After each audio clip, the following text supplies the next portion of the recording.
This particular style of fishing was something that I learned at a young age.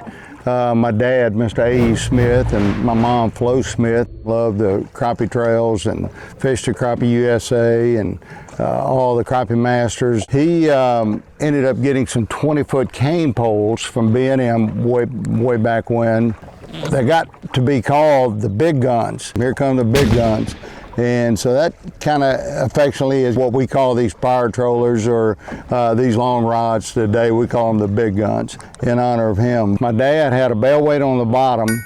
He ran 5 setups up this particular pole, so they were 2 foot apart with 6-inch leaders. So he was running a 10-foot water column while he was trolling. I've been out with him on certain days where all 5 of those setups would have a fish on it. Back then there was no limit to how many setups you could have on a pole. Today we have a limit of 2. Basically you have the weight on top. You're going to come down 2 foot. You got the first setup, come down 3 foot. You got the bottom setup on the rig. What we're doing now is we have taken the power trolling on the front of the boat to the back of the boat to make it a dual combination, and it is deadly. A friend of mine, Jim Churchill, he is the one that taught me how to use the planer boards on the back of the boat.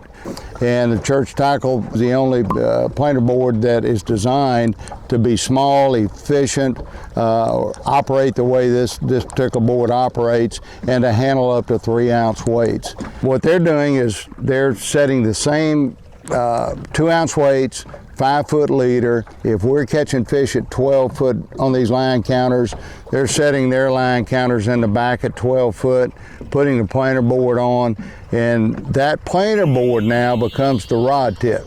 So if you think about it that way, I think most people will understand why it works and it's so deadly. So we're covering everything in about a 46-foot swath with the power trollers. That planer board now is nowhere near the boat.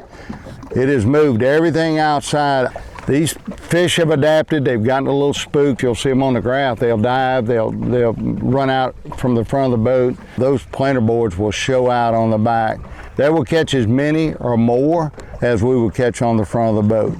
And now the Church Tackle planer boards have become known as the power trolling boards of choice to just advance what we've done off the front. It's always been my favorite way of fishing.